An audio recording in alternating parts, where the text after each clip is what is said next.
नमस्कार दोस्तों, उम्मीद करता हूँ सब अच्छे होंगे। यूपीपीसीएस और आरओ का एग्ज़ाम तिथि निर्धारित होने के बाद जो रियल एस्पिरेंट होंगे वो अपनी तैयारी में बिल्कुल डेडिकेट होके लगे होंगे स्ट्रेटेजी के सापेक्ष में। एक प्रकार से सेगमेंट जो हर किसी विद्यार्थी को समस्याएँ पैदा कर रहा होगा। करंट अफ़ेयर कहाँ से पढ़ें? क्योंकि बाकी अगर हिस्ट्री, ज्योग्राफी, इकोनॉमी अगर हम पढ़ते हैं, तो उसका एक सिलेबस होता है। लेकिन क्या करंट अफ़ेयर का भी सिलेबस होता है? बहुत कम समय में जानेंगे कि यूपीपीसीएस या आरओ के लिए किस प्रकार से करंट अफ़ेयर को रेडी करें और करंट अफ़ेयर रेडी करने के साथ-साथ हमारे पास रिसोर्स क्या होने चाहिए, कहाँ से कहाँ तक पढ़ना है, कैसे पढ़ना है। आइए चर्चा को कर लेते हैं स्टार्टिंग। करंट अफ़ेयर पहले ये जान लेते हैं कि करंट अफ़ेयर की स्ट्रेटेजी के सापेक्ष से पहले अगर आप देखेंगे यूपीपीसीएस का एग्ज़ाम हो या आरओ का एग्ज़ाम हो, सामान्यतः जीएस 1 पेपर में जो कि एक 27 अक्टूबर को 22 दिसंबर को पेपर है प्रीलिम्स का, उसका सामान्यतः ये एक स्ट्रक्चर अगर पहले ही पॉइंट पे जाएँगे तो क्या लिखा हुआ है, राष्ट्रीय एवं अंतर्राष्ट्रीय महत्व की समसामयिक घटनाएँ। ये सिंपल सी बात है। इन घटनाओं में क्या-क्या आता है, ये देखने के लिए प्रयास करेंगे और जानेंगे क्या करना चाहिए। अगर हम लास्ट ईयर के ट्रेंड को थोड़ा-सा देख लें, तो उसके ट्रेंड को देखकर आपको लगेगा कि हमारी तैयारी का स्तर क्या होना चाहिए। ये रहा आपके सामने करंट अफ़ेयर। अगर आप 2022 में भी 23 में भी जाएँगे तो यहाँ पर 23 क्वेश्चन देखने को मिले थे, लगभग 30 क्वेश्चन देखने को मिले थे। यहाँ पर 39 क्वेश्चन है, यहाँ 27 क्वेश्चन है, यहाँ 21 क्वेश्चन है, यहाँ 18 क्वेश्चन है। यानी यूपी पीसीएस के अंतर्गत 150 प्रश्न प्रीलिम्स में से जिस एग्जाम में लगभग 39, 30, 27, 21 या 18 प्रश्न अगर करंट अफेयर के आ रहे हैं, तो सोचिएगा ये सेगमेंट कितना इंपॉर्टेंट है। यानी कुल मिला के अगर हम एक एवरेज लगा लें, तो आप ये कह सकते हैं कि पीसीएस के एग्जाम में करंट अफेयर की जो भूमिका रहती है, लगभग 25 से लेकर 30-35 प्रश्नों के आसपास हम बीच में कह सकते हैं कि 27, 28, 30, 32 कुछ भी हो सकते हैं। लेकिन ये भूमिका रहती है।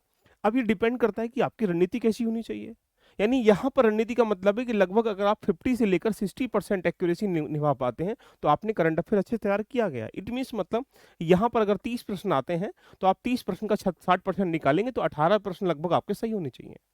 इस भूमिका में कैसे करें, कहाँ से पढ़ें, किस प्रकार से पढ़ें, सारी बातें करेंगे।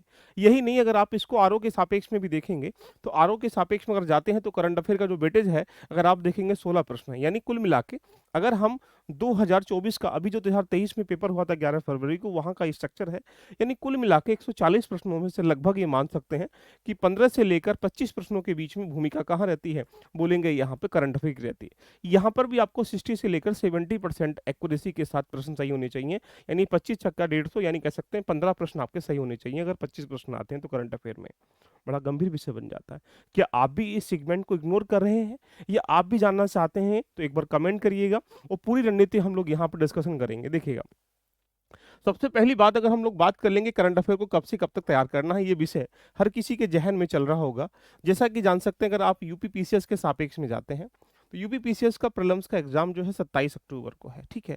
एंड अगर आरओ के सापेक्ष में जाते हैं तो आरओ का जो एग्जाम है वो 22 दिसंबर को एग्जाम है। सामान्यतः ये मान लीजिएगा कि लास्ट 2024 का ही करंट आएगा, 2022 का 2023 के करंट से मतलब नहीं है। लेकिन ये मान लेते हैं कि लगभग 90% करंट अफेयर जो होता है लास्ट के 1 ईयर का होता है। उसके बाद उससे पीछे का भी 10% या 15% जो भूमिका रहती है वो 2 साल का भी हो सकता है।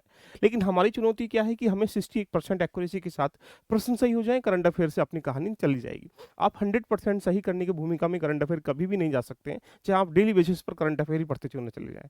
अगर हम बात करेंगे तो सबसे बड़ी चुनौती बन जाती है 27 अक्टूबर का एग्जाम है, तो यानी आप मान लें कि अक्टूबर में तो एग्जाम अगर है 27 को, तो पेपर ये तो है नहीं 2 दिन पहले छप रहा है, तो अक्टूबर के करंट अफेयर से कोई मतलब नहीं है। कुल मिला के अगर हम ये भी एक इवैल्यूएट कर लें कि एग्जाम पेपर लगभग 40-45 डे पहले सेट हो जाता है, तो ये मान लीजिएगा कि आपका जो करंट अफेयर है वो 15 सितंबर तक आपको एक प्रकार से डीप में पढ़ना है। हालांकि 30 सितंबर तक लेके जा सकते हैं, लेकिन फिर भी एक ये मान लेते हैं कि यहाँ एग्जाम्पल बेस पे सितंबर हम लिख देते हैं। सितंबर है। अब ये आपके सामने क्या है, मंथ कौन सा है, जनवरी का। तो जनवरी के महीने से, जनवरी 2024 के महीने से जैसे ही आप फरवरी जाते हैं, मार्च जाते हैं, अप्रैल जाते हैं, और ये मई है, ये जून है, और ये जुलाई है, और ये अगस्त, और लास्ट में सितंबर है। यानी ये महीने 1, 2, 3, 4, 5, 6, 7, 8, 9, इन 9 से 10 महीने करंट अफेयर ये मान लेके चलिएगा कि अगर हम इसको इवैल्यूएट करें तो पीसीएस के एग्जाम में लगभग 80 से लगभग 90% आ जाएगा। बाकी पिछला वाला एरिया का 2023 के सापेक्ष में भी 1-2 क्वेश्चन पूछने की भूमिका में। लेकिन आपकी चुनौती क्या है, 60% करंट अफेयर सही करना है। इससे ऊपर जाने की भूमिका में जाना भी नहीं, देखिएगा। लेकिन सबसे महत्वपूर्ण जो करंट अफेयर रहेगा वो स्टेट अगर देखा जाए तो जो सितंबर का महीना है, जब पेपर सेट कर रहा होता है कोई भी एग्जामिनर, तो ये देखता है कि लेटेस्ट की घटनाओं से कैसे प्रश्न उठाए जाए। तो ये जो सितंबर का महीना है, अगस्त है, जुलाई है, जून है, और ये मई और अप्रैल, यानी कुल मिला के मैं कह सकता हूँ कि जो 6 मंथ हैं, ये 6 मंथ से करंट अफेयर की भूमिका अगर मैं कहूँगा, तो लगभग मान के चलो कि 60% के आसपास करंट अफेयर यहीं से आ जाएगा। अच्छा, बाकी यहाँ पर जो मार्च है, जब फरवरी है, जनवरी है, यहाँ से 30%, तो कुल मिला के जो 90% करंट अफेयर है वो कहाँ से आ जाएगा, बोलेंगे सर यहाँ से। तो जनवरी से लेकर, फरवरी से लेकर यहाँ पर सितंबर तक करंट अफेयर को रेडी करना है। अच्छा, अगर हम आरओ की बात करेंगे, तो आरओ का एग्जाम कब हो रहा है, दिसंबर में हो रहा है। तो I think you can say 22 दिसंबर को एग्जाम है प्रीलिम्स का। तो सोचो दिसंबर का तो मतलब नहीं बनता। अब यहाँ पर जब सितंबर है, तो अगर इसमें अक्टूबर और नवंबर भी जोड़ दिया जाए, अक्टूबर और नवंबर भी जोड़ दिया जाए, तो आप कह सकते हैं कि आरओ करंट अफेयर हो जाएगा।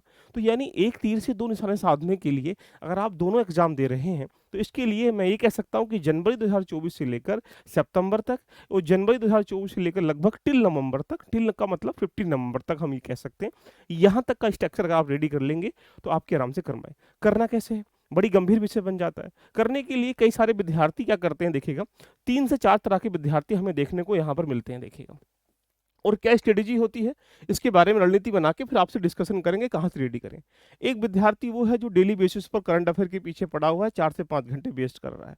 बी विद्यार्थी वो है जो वीकली बेसिस पर एक प्रकार से कह सकते हैं रेडी करने का प्रयास करता है। सी विद्यार्थी वो है जो मंथली बेसिस पर करंट अफेयर पढ़ता है और मैगजीन पढ़ता है। और डी विद्यार्थी ये है जो एक प्रकार से हाफ ईयरली या एक प्रकार से कह सकते हैं ईयरली पढ़ता है। यानी अगर आपके पास अभी अगर समय है, आप 7 से 8 घंटे पढ़ाई को देते हैं, तो मेरा ये मानना है कि आप डेली बेसिस पर कुछ खबरों को ऑनलाइन अंडरलाइन करिएगा। एक तरीका तो ये है कि हम यहाँ पर किसी को फॉलो कर कर डेली बेसिस 10, 15, 20 आर्टिकल पढ़ लेते हैं, ये थोड़ा सा खतरनाक विषय है। करंट अफेयर एक ऐसा स्ट्रक्चर है जहां पर उसको डीप डेप्थ में कैसे पढ़ना चाहिए चर्चा करूंगा, देखिएगा। सामान्यतः अगर मैं ये कहूंगा तो वीकली वाले और जो मंथली वाले हैं, एक प्रकार से आपको इतना भी टाइम नहीं देना है करंट अफेयर के पीछे कि आप बाकी चीज़ों को इग्नोर कर दिया जाए। तो जो वीकली वाले हैं, जो मंथली वाले हैं, वो एक प्रकार से अपने आप को ऑर्गेनाइज कर लीजिएगा, कहाँ से पढ़ना सारी बातें करेंगे। लेकिन हाफ ईयरली वाले जो होते हैं, ये मान के चलें करंट अफेयर की भूमिका इनकी ज़्यादातर बेहतर नहीं होती है। लास्ट ईयर में अगर एक साल का एक कंपाइलेशन कर से 150 पेजों में अगर आएगा, तो आप मान के चलो कि वो रिविजन कर पा रहे हो। तो जो वीकली बेसिस पे, मंथली बेसिस पे करंट अफेयर पढ़ रहा है और डेली बेसिस पर थोड़ा सा टाइम दे रहा है चीज़ों को ऑर्गेनाइज करने के लिए, तो यहाँ पर जो आपने यहाँ पढ़ा है, यहाँ पढ़ा है, यहाँ पढ़ा है, तो यानी जो यहाँ पढ़ेंगे तो वो रिविजन हो जाएगा। इसलिए आप सोच रहे हो कि लास्ट टाइम में दृष्टि आएगी, घटना चक्र की, इसको फॉलो कर लेंगे, करंट अफेयर हमारा बन जाएगा। हाँ, बन सकता है, लेकिन 30, 40, 50%। लेकिन तुम्हें जाना कहाँ पर है, 70, 60% के आसपास। तो मेरा मानना है करंट अफेयर की स्ट्रेटेजी के लिए आपको फॉलो क्या करना, देखिएगा। सबसे पहले आप एक रजिस्टर बनाइएगा। रजिस्टर बनाने का मतलब ये है कि जो खबरें होती हैं, जो न्यूज़ होती हैं, उसको एक प्रकार से कह सकते हैं नोट्स में कन्वर्ट करिएगा। मैं ये कह सकता हूँ करंट अफेयर के नोट्स बनाना बहुत जरूरी है। कैसे बनाना है कि नहीं, जैसा आप जान सकते हैं कि यूपी पीसीएस में या आरओ में जो करंट अफेयर आता है, वो एक सेगमेंट से नहीं आता, देखिएगा। एक सेगमेंट अगर हम देखेंगे, जैसे पॉलिटिकल पार्ट है, तो आप पॉलिटिकल पार्ट के, इकोनॉमिकल पार्ट के, ज्योग्राफिकल पार्ट के, कुछ साइंस के पार्ट के, कुछ इन्वायरमेंटल के पार्ट के देखिएगा, या इसके अलावा यूपी स्पेशल का पार्ट है, इसके अलावा बाकी जो एग्रीकल्चर का पार्ट है, इसके अलावा बाकी जो विशेष मिसलेनियस पार्ट हैं, जैसे मिसलेनियस में कुछ बुक्स वगैरह इंपॉर्टेंट हैं, कुछ ऑथर वगैरह ने कोई पुरस्कार अवार्ड वगैरह हैं, कुछ ऐसी अपॉइंटमेंट किए किसी के हम लोगों ने, कुछ स्कीम्स वगैरह हैं, कुछ एक प्रकार से न्यू इनिशिएटिव हम लोगों ने किया गया है, या कुल मिला के कहा गया कुछ चर्चित व्यक्ति हैं, कुछ पुरस्कार हैं। यानी आप एक रजिस्टर मेंटेन करें, और उस रजिस्टर में डेली बेसिस पर आपको लगता है कि आज अगर मान लीजिएगा हमने ईडी की कोई चर्चा की गई है, तो यहाँ पर ईडी, मान लीजिए कोई टॉपिक है ईडी है, या कोई हैप्पीनेस रिपोर्ट आई है, तो उसको क्या करेंगे, रजिस्टर में जाइएगा इकोनॉमी के सापेक्ष में, वहाँ उसका अंडरलाइन कर लीजिएगा। और अंडरलाइन करने के दो रास्ते बनेंगे। एक रास्ता ये है कि आप जब भी कोई टॉपिक आए, उसका स्टैटिक पार्ट आपका रेडी होना चाहिए, उसका डायनेमिक पार्ट रेडी होना चाहिए, उसके साथ उसमें से कैसे क्वेश्चन बन सकते हैं या बने हैं वो रेडी होना चाहिए। तो करंट अफेयर को पढ़ने के लिए 3 पैरामीटर होते हैं। मान ली कोई खबर अगर न्यूज में चल रही है, हैप्पीनेस रिपोर्ट अगर आया, तो हैप्पीनेस रिपोर्ट में वर्तमान में क्या कंडीशन है, इसे जानने से पहले आपको ये जानना पड़ेगा कि हैप्पीनेस रिपोर्ट कब से स्टार्ट की गई है, हैप्पीनेस रिपोर्ट में कौन कौन से मेजरमेंट होते हैं, हैप्पीनेस रिपोर्ट में पूरे वर्ल्ड की क्या सिचुएशन है, वैश्विक स्तर पर क्या है, इंडिया के लेवल पर क्या है। अगर ये आप रेडी कर पाएंगे तो मैं मान सकता हूँ कि करंट अफेयर को बिल्कुल एक सब्जेक्ट के अनुकूल पढ़ रहे हैं। करंट अफेयर एक सब्जेक्ट है क्योंकि वो सभी सब्जेक्टों से मिलकर बना है, यानी एक सभी सब्जेक्टों का एक बाप है। इसलिए यहाँ पर आपको एक रजिस्टर मेंटेन करना पड़ेगा, और रजिस्टर मेंटेन करने के बाद पॉलिटी की खबरें एक दिन में 1 से 2 ही ऐसी होती है जो एग्जाम के लिए जरूरी होती है। तो अगर आप एक दिन में 1 से 2 खबरें पढ़ेंगे तो एक महीने में 50 से 60 खबरें हो जाएंगी। ऐसे ही अगर मान के चलते हैं कि यहाँ पर पूरे 5 से 6 महीने करंट अफेयर रेडी करेंगे, तो कुल मिला के अगर 1 महीने में अगर 100 से 150 खबरें हो रही हैं, तो कुल अगर हम इवैल्यूएट भी कर लें, तो 4 से 5-6 महीने में 2-250 खबरें हो जाएँगे। उस 2-250 से अगर पॉलिटी के लगभग 4 से 5-6 क्वेश्चन करंट अफेयर के आएँगे, तो बहुत ईज़ी मॉडल में बना पाएँगे। तो यानी पहली चुनौती क्या है? पहली चुनौती हमारे पास ये है कि हम अपने रजिस्टर मेंटेन करें, नोट्स बनाएँ, कंसाइज़ भी बनाएँ। उसको लिखने का तरीका बताऊँगा कैसे हम लोग करेंगे, सारी चीज़ें हम लोग डिस्कशन करने का प्रयास करेंगे। करंट अफेयर के लिए स्ट्रेटेजी मैं कह सकता हूँ कि डेली बेसिस पर ज़्यादा टाइम आपको नहीं देना, 40 से लेकर 45 मिनट ओनली बस। 30 मिनट से लेकर 45 मिनट। इसके पीछे बहुत सारे बच्चे यूट्यूब एक प्रकार से जंजाल बन चुका है आपको बर्बाद करने का। इससे बचने का प्रयास करने का मतलब है कि आप अपने आप को एक जगह फिक्स कर लीजिएगा। पहले ये जान लो, पहचान लो कि वो हमारे लिए एलिजिबल है या नहीं है। हमको कंफर्ट ज़ोन से बाहर निकाल पाएँगे, सफलता दिला पाएँगे। नहीं तो ये इस समय जो विद्यार्थी ने कभी एग्ज़ाम प्रेशर को भी डील नहीं किया गया यूपी पीसीएस का आरओ का, वो अगर पढ़ा रहा है, समझा रहा है, स्ट्रेटेजी बता रहा है, इसका मतलब आप समझ लीजिएगा कैसे काम चलेगा। जिस आदमी को कभी ट्रैक्टर चलाना आता नहीं है, वो ट्रैक्टर को समझाए गियर ऐसे डलता है, तो यानी ये पॉसिबिलिटी थोड़ी-सी कम हो जाती है। इसीलिए मैं कह रहा हूँ कि एक नोट्स बनाइएगा, साथ में चर्चा करने का प्रयास कहाँ से तैयार करें, ये बड़ा गंभीर विषय बन जाता है। देखो, एक पॉइंट आपके सामने ये है कि आप किसी के यहाँ अगर आपने जॉइन किया है, कोई कोर्स लिया है, कोई जानकारी ली है, यानी आपने बैच जॉइन किया, तो यहाँ पर देखो समय कम है और समय कम का मतलब है कि प्रतियोगी विद्यार्थी बिल्कुल डेडिकेट होके जो बच्चे रियल हैं, वो लगे हुए हैं सफलता प्राप्त करने के लिए। ऐसा मौका ज़िंदगी में कभी नहीं आने वाला। तो सबसे पहले नीड है, यानी आपने कहीं पर कोई बैच लिया है या कोई डेडिकेट होके आप डेली बेसिस पर किसी के माध्यम से तैयार कर रहे हैं, तो जो क्लास के नोट्स हैं, वो सबसे इंपॉर्टेंट होते हैं। इसका मतलब आप समझ पा रहे होंगे, जब भी कोई टीचर, जब भी कोई इंस्टीट्यूट है, जो भी बेहतर है, अगर वो आपको डायरेक्शन लेके चल रहा है, तो वहाँ पर वो चीज़ दे रहा होगा जो आपको कंसाइज़ वे में बहुत सारी चीज़ें देखने के बाद मिल पाएँगी। जैसे आप अखबार पढ़ेंगे, तो 16 पेजों 17 पेजों का अखबार पढ़ने के बाद 2-3 खबरें निकल के आएँगी। वो टीचर या इंस्टीट्यूट जो आपको दे रहा होगा, वो सबसे बेस्ट है। दूसरा पॉइंट बनता है कि यहाँ पर आप मंथली बेसिस पर देखिएगा, मंथली बेसिस पर जो घटना चक्र है, जो वार्ष मंथली आती है और जो घटना सार है, इन दोनों को फॉलो करिएगा। बाकी जो एक प्रकार से बहुत सारी प्रत्यक्ष दर्पण है, इन सबको फॉलो मत करिएगा। 2 घटना चक्र को या घटना सार को आप एक बार फॉलो कर लीजिएगा। इसका मतलब एक ये मंथली आती है, मंथली के बाद क्या आएँगी, हाफरली आएँगी, तो जो मंथली है उसी में से कंसाइज़ करके ध्यान रखना हाफरली बन जाती है और इसी से ईयरली बन जाती है। जब आप मंथली रेडी कर लोगे तो मंथली में मान लीजिएगा यहाँ 100 खबरें हैं और यहाँ एक घटना चक्र में 120 खबरें हैं, तो यहाँ 100 खबरें क्या होंगी, कॉमन होंगी, 20 खबरें एक्स्ट्रा होंगी। इसका मतलब 2 मैगज़ीन पढ़ने से आप चीज़ों को इवैल्यूएट कर पा रहे होंगे। इसीलिए यहाँ 2 बोल रहा हूँ और मंथली पढ़ने से जब हाफ ईयरली पढ़ेंगे तो मान लीजिएगा 100 खबरें अगर 1 महीने की हैं, तो 1 महीने की 100 खबरें 6 महीने की 600 खबरें होगी। 600 खबरों में से वो कंसाइज़ करके उन्हें लगेगा कि ये इंपॉर्टेंट है, वो 300 आपको यहाँ डिफाइन कर देंगे, तो ये हाफ ईयरली बन जाएगी। उस हाफ ईयरली का भी और कंसाइज़ करके ध्यान रखना, 1 साल का बनाएँगे तो वो ईयरली बन जाएगी। तो ये अगर ये आपने आसानी से अगर कवर करी है, ये करी है, तो आप मंथली के करने के बाद हाफ ईयरली को ईयरली को करने में आपको परेशानी नहीं होगी। आप कंसाइज़ वे में लास्ट टाइम में वो उनको रिवीजन के फॉर्मेट में पढ़ पाएँगे। पहला।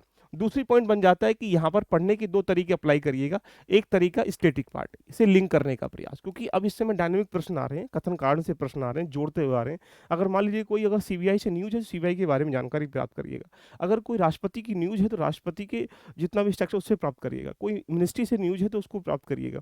जुडिशरी से न्यूज़, जो जुडिशरी के कुछ हिस्टोरिकल पॉइंट्स है, तो पहले स्टैटिक पार्ट भी रेडी करिएगा और स्टैटिक पार्ट के साथ वहाँ पर डायनामिक भी और साथ में उसके कुछ क्वेश्चन, यानी यदि लास्ट ईयर में क्वेश्चन आए हुए हैं तो आप उनको रेडी करें, नहीं तो आने की संभावना कैसे प्रश्न बन सकते हैं उनका प्रयास करें। तो यूट्यूब का सहारा लेने से अच्छा है कि आप चीज़ों को मैनेज करने का प्रयास करें। यदि करंट अफेयर कहाँ से तैयार करें, ये एक अच्छा रिसोर्स है पीसीएस के आरओ के लिए, इसके अलावा आप किसी को फॉलो ना करें, देख लीजिए। बाकी तो बहुत सारे नोट्स, बहुत सारी एक प्रकार से मैगजीन है, पीडीएफ फॉर्मेट मार्केट में टेलीग्राम पे इस तरह भज रहा है, जो ध्यान रखना पानी भगता है एक प्रकार से। अब बात आती है कि यदि आपने इन सबको तैयार कर लिया तो यहाँ पर कुछ एरिया होते हैं, जैसे गवर्नेंस का एरिया है, अवार्ड्स का area, environmental area, international relation है, या कुछ ऐसे ट्रेड एग्रीमेंट्स हैं, नेशनल इशूज हैं, बैंकिंग फॉर्म है, बायोडाइवर्सिटी है, इकोनॉमी फर्स्ट इन इंडिया में क्या क्या हुआ, कैसे हुआ, ये सब चीज़ें हैं।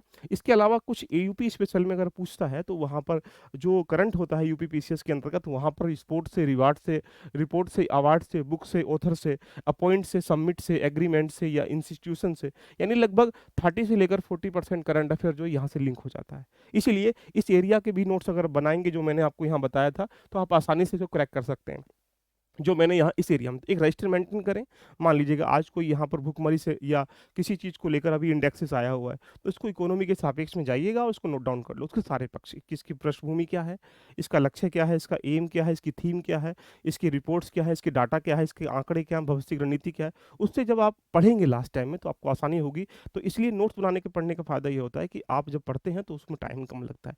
तो देरी किस बात की है दोस्तों, इन सबको प्रॉपर वे में लेके चलिएगा। आप करंट अफेयर पे भी डेली बेसिस पर मान के चलो कि 10 से 15 मिनट का परसेंट का टाइम दीजिएगा। मान लीजिए आप 10 घंटे पढ़ते हैं, 10 घंटे 10% 1 घंटा हो गया। 1 से डेढ़ घंटा डेली बेसिस पर देने का प्रयास करिएगा। उसको फिर वीकली में जितने भी टॉपिक एक पूरे उसमें डेली पे हुए हैं, उनको कंसाइज मान लो एक दिन में आप 5 टॉपिक पढ़ रहे हैं, 10 टॉपिक पढ़ रहे हैं, 20 टॉपिक पढ़ रहे हैं। एक हफ्ते में आप मान के चलो 100 टॉपिक हो गए आपके, एग्जाम्पल 70 टॉपिक हो गए।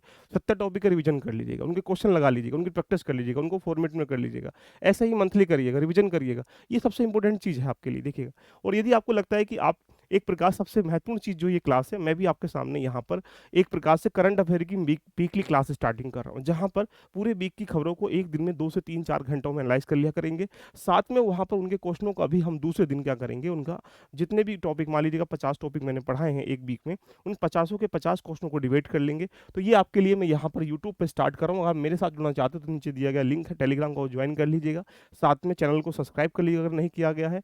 यहाँ पर ROPCS के लिए हम तैयार कर सकते हैं। रही बात अगर आपको लगता है क्लास के साथ जुड़ना चाहते हो, तो अगर क्लास में तो सारी चीज़ें मिलेंगी। यानी आपके हमारे पास आपके यूपीपीसीएस आरओ को दोनों का अगर प्री तैयारी करना चाहो तो प्री का बैच आपके पास अवेलेबल है। आरओ का प्री और मेंस का बैच भी अवेलेबल है। पीसीएस का प्री और मेंस का बैच भी अवेलेबल है।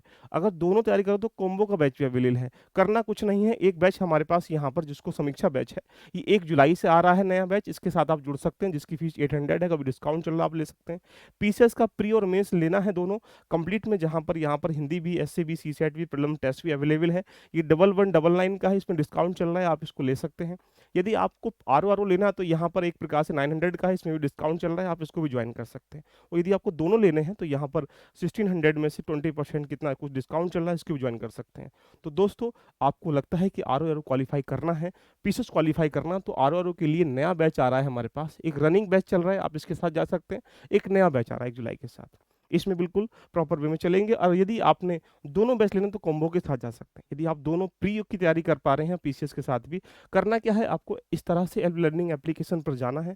ऐसा इंटरफेस आएगा, जैसे ही आप परचेस में जाएंगे तो परचेस में जाने के बाद यहाँ पर क्या होगा कि आपके सामने ये अवेलेबल है। ये रहा आपके पास आरओ का जो रनिंग में बैच चल रहा है, ये रहा आपके पास समीक्षा दूसरा बैच जो कि आने वाला है, 1 जुलाई से चलना स्टार्टिंग हो जाएगा। तो दोस्तों, देरी किस बात की है, आप इस बैच को जाकर ज्वाइन कर सकते हैं और अपनी जर्नी को यहाँ पर रेडी कर सकते हैं।